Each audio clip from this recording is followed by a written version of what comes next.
I placed my coffee on the kitchen counter, gripping my phone tightly as my mother's voice filled my ear.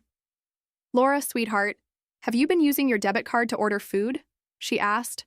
Confused, my mind raced. "No, why do you ask?" "I just received an alert about 6 separate charges to a food delivery app, totaling over $300. Is this a mistake?" My stomach sank. This couldn't be right. I rarely used my debit card on campus since my parents covered my meal plan. Even if I wanted takeout, I wouldn't order so much. "I'll look into it, Mom," I replied, trying to keep my voice calm, though my heart was pounding. I sat down and opened my banking app. There they were, 6 transactions over the past 2 weeks, all from a food delivery service. Burgers, sushi, pizza, orders I never made. A chill ran down my spine. Someone had used my card. The only person with access to it was my boyfriend, Jake. I didn't want to believe it. Jake and I had been together for a year. He was charming and intense, but could be aggressive when things didn't go his way. I never thought he would steal from me. Trying not to jump to conclusions, I walked to his dorm and knocked on the door. "Hey, babe," he greeted me with a smirk, his blue eyes scanning my face. I took a deep breath. "Jake, did you use my debit card?" His expression darkened instantly. "Are you accusing me of stealing from you?" he snapped. "Someone used my card for food orders, and you're the only one who—" "Wow, Laura. Wow. That's how much you trust me. Maybe you should cancel your card before some random hacker drains your account." I hesitated. Maybe I was being paranoid. Maybe it was a scam. But something about his reaction made my stomach churn. "Yeah," I said slowly. "I'll call the bank. That night." I canceled my card, but I wasn't satisfied. Something didn't add up, so I did something Jake would hate. I contacted the food delivery service and asked for the receipts. It took a few hours, but when they responded, my breath caught. The name on the receipts, Jake. They had tried to redact it, but it was still visible. The last order had been just 2 hours before I confronted him. I felt my blood run cold. He had eaten the food I unknowingly paid for while lying to my face. I stared at my phone, my chest tight with anger and humiliation. The next morning, I went straight to Jake's dorm. My hands were shaking, but my voice was steady when he answered. "I have the receipts, Jake." He blinked at me. "What receipts?" "The ones from the food orders. They have your name on them." For a moment, he didn't move. Then his face twisted into an ugly expression. "Are you serious right now? You went snooping? You don't trust me at all." "Trust you? You stole from me, Jake, and lied to my face about it." That's when it happened. His hand clenched into a fist. Not raised, just tight enough to be a warning. "You're making a big deal out of nothing," he hissed. "It was just some food. You weren't using the money anyway." I swallowed hard. I wasn't going to let him intimidate me. "We're done, Jake," I said calmly. He laughed, but there was no humor in it. "Oh, we're done? Who do you think you are, Laura? You're nothing without me. You think you can just walk away?" I held my ground. "Watch me." And then I turned and walked out. As I made my way back to my dorm, my heart was racing. I wasn't scared. Not yet. I was just furious. But I should have been scared because when you leave someone like Jake, they don't just let you go. And I was about to find out just how far he was willing to go. I barely slept that night. Every time I closed my eyes, I saw Jake's face, the anger, the condescension, the veiled threat in his clenched fists. I had dumped him. I should have felt relieved, but instead I felt uneasy, like something was coming. And I was right. The next morning, I woke up to a string of missed calls and texts from Jake. "Jake, 1:14 a.m. You're seriously making a big deal over some food? You're pathetic." "Jake, 1:37 a.m. I should have known you'd turn into a crazy ex." "Jake, 2:05 a.m. No one's going to believe you. You have no proof." "Jake, 2:30 a.m. You better not tell anyone." My stomach twisted. And then one last message, sent at 4:12 a.m. "Jake, you're going to regret this."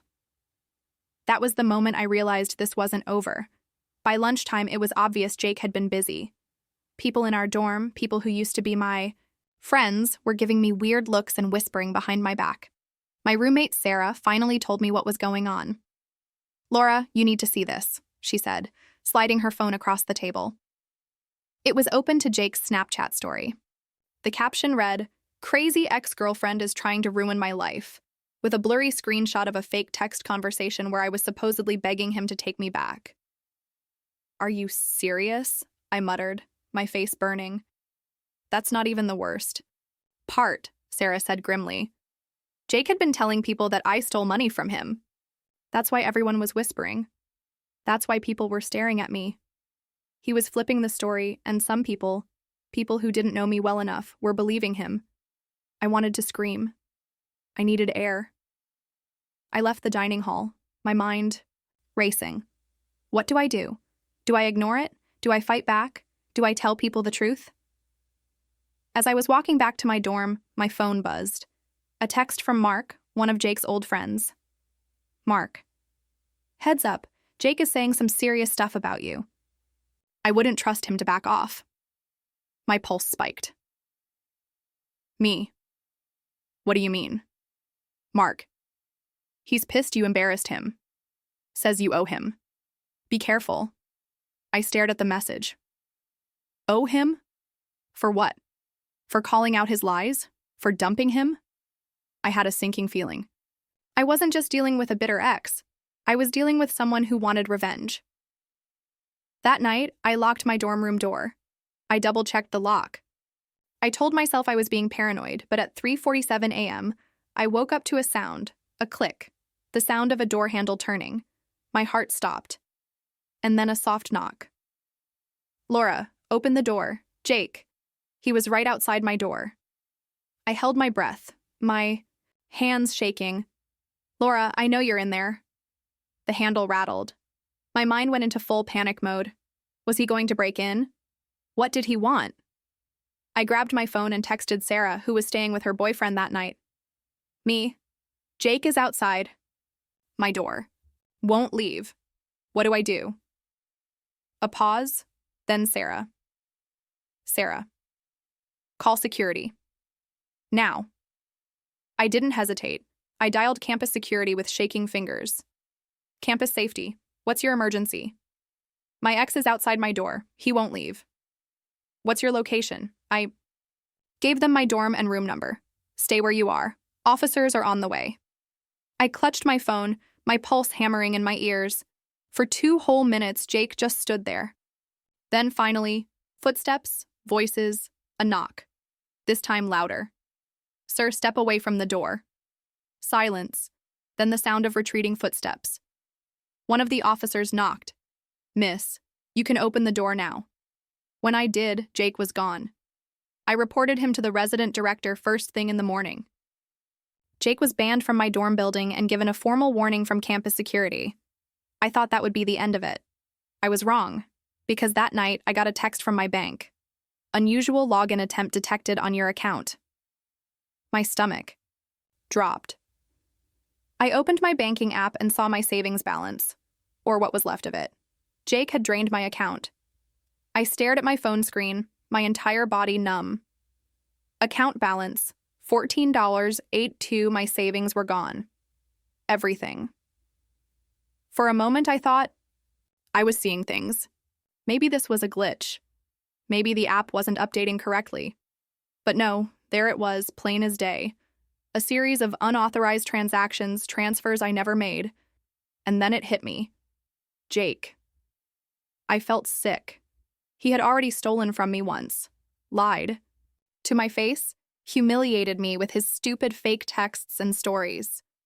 He had come to my door in the middle of the night, and now he had taken my money. This wasn't some petty breakup drama anymore. This was theft. This was criminal. This was war. I wasn't going to cry about it. I wasn't going to beg him to send it back. I was going to end him. I took a deep breath and called my bank. "Hi, I need to report fraudulent transactions on my account," the customer service rep asked me to verify my identity and list the charges. As I went through them, I realized something crucial. The transactions had all been made through a digital payment app linked to my bank account, which meant one thing. There was a record. The rep confirmed it. The money had been transferred to another user. They couldn't tell me the name directly, but they could flag the transactions for investigation. I already knew whose name they would find, but I needed more. So I did something I knew Jake would never expect. I called his bank.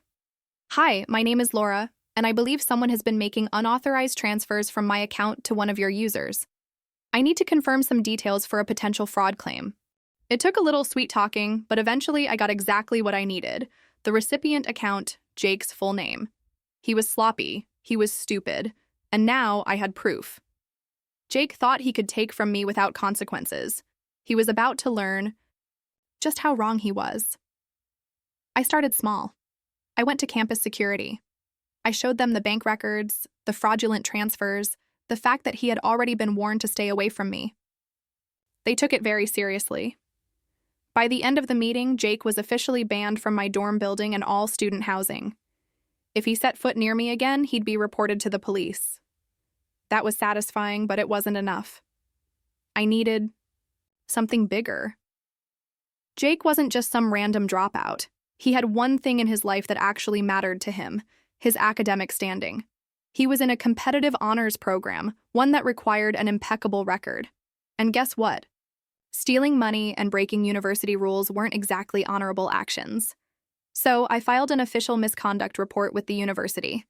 I included the fraudulent transactions, bank proof attached, the security complaint from my dorm because he had stalked me, the fake messages he had spread about me, screenshots attached. I wasn't sure what the university would do, but I had a feeling they wouldn't take it lightly. And I was right.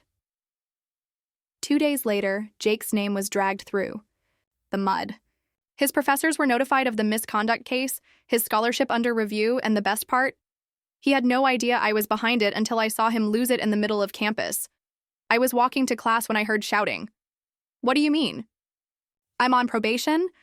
I turned the corner and saw Jake standing outside the academic office, red-faced, waving his hands like a maniac. She's lying. She's crazy. I didn't steal anything. The administrator he was yelling at remained calm. We have documented evidence, Mr. Carter. This is a serious offense. I almost laughed. Jake was spiraling, and I was just getting started. I didn't just want him to get in trouble. I wanted him to feel it. So I took one final step. I forwarded the fraud report to his parents. Yes, his parents. The people paying his tuition. I wrote a polite, professional email explaining that their son had stolen from me, that I had filed official fraud claims, and that the university was already investigating him. I attached everything. Then I hit send, and then I waited. 2 days later, I got the text I had been waiting for. Sarah. OMG, you need to see this. She sent me a screenshot of Jake's academic profile. Suspended. I gasped. Sarah.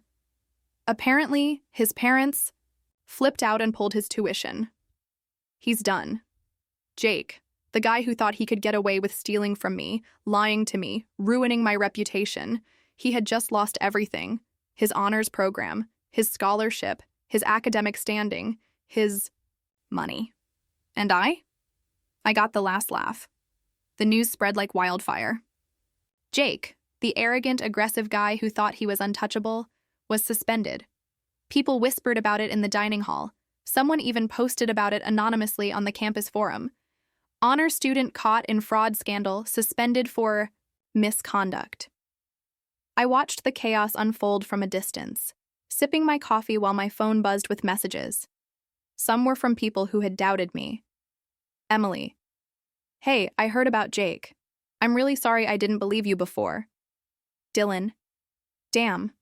Guess you weren't the crazy ex after all. Others were from Jake's friends. Mark. Dude, I heard his parents cut him off. He's losing his apartment. Rachel. He's blaming you for everything. He's furious. Be careful. That last one gave me pause, because if there was one thing I knew about Jake, it was that he didn't handle losing well. I didn't have to wait long. That night, a blocked number called me. I let it ring. Then came the text. Unknown. You think this is funny? You ruined my life. You're going to pay for this. I exhaled slowly, my fingers tightening around my phone. He was unraveling, and that made him dangerous. I wasn't scared, not exactly, but I wasn't stupid either. So I did what I should have done a long time ago. I went to the police. Campus security had already flagged Jake's name because of his previous warnings, so when I showed them the new threats, they took it very seriously. "He's been harassing you for weeks," the officer said, frowning as he read through the messages. "Now he's making threats. That's escalation." I nodded. I knew it was escalating. "We can help you file for a restraining order," the officer continued. "This will legally prevent him from contacting you. If he does, we can arrest him." I signed the paperwork that day. Jake wasn't just banned from campus now, he was banned from coming anywhere near me. And if he tried, he wouldn't just be suspended, he'd be in jail. I didn't hear from him for 2 days. Then, late one night, I got a call from Mark. "Mark, Laura, you need to check the campus forum right now." I pulled it up, and there it was. Jake had snapped. He had posted a massive rant, pages long, blaming me for everything. "She's a liar, a manipulator. She ruined my life over nothing. She's a psycho ex who couldn't handle rejection. I didn't do anything wrong."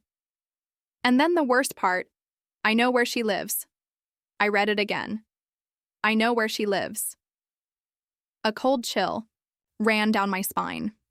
I immediately screenshot everything and sent it to the police.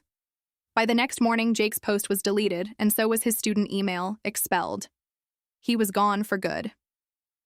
The last conversation, I should have been relieved, but I wasn't, not completely. Because part of me knew Jake wasn't finished. And I was right. 2 nights later, my phone rang. Unknown caller. I hesitated, then I answered. "You won't get away with this." His voice was low, shaking with anger. "You think you won?" I took a deep breath. I wasn't scared. "I don't think I—" Silence. Then his voice cracked. "You took everything from me, Laura." For the first time, he sounded small, and that's when it hit me. Jake wasn't just angry, he was broken. "No, Jake," I said softly. "You did that to yourself." I hung up, and I never heard from him again. For the first time in weeks, I woke up without checking my phone in fear.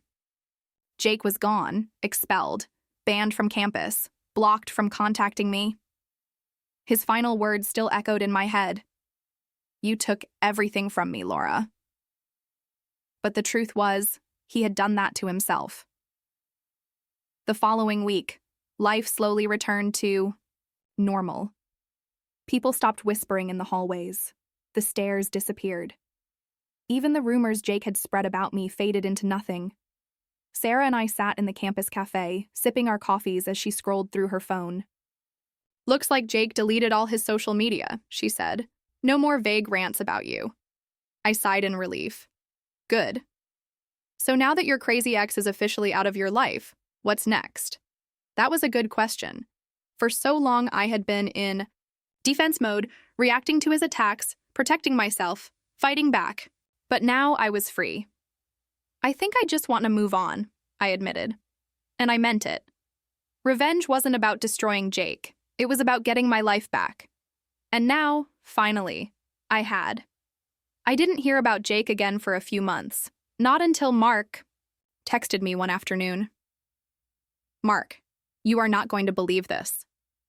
Me. "What now?" Mark.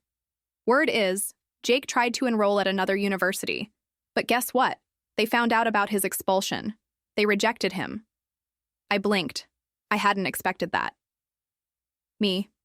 "Wait, seriously?" Mark. "Yep. Turns out, once you get kicked out for fraud, it's not so easy to get a fresh start." I didn't feel guilt. I didn't feel pity. I felt justice. Jake had spent his whole life thinking he could do whatever he wanted, take whatever he wanted, and get away with it. Now he was paying the price, and I had nothing to do with it. It was his own actions that had ruined him. 1 year later, I found myself back in the same cafe, sipping coffee with Sarah. "You ever wonder what happened to Jake?" she asked, stirring her drink. I shrugged. "Not really." And I meant it. The truth was, Jake wasn't important anymore. My life had moved forward. I had graduated on time, gotten a great internship, started building the future I wanted. Jake? I had no idea where he was, and I didn't care. Looking back, I realized something. I didn't win because I ruined Jake's life. I won because I refused to let him ruin mine. I didn't let him intimidate me. I didn't let him steal from me and get away with it. I didn't let his lies become my truth. I fought back, and in the end, that was all that mattered.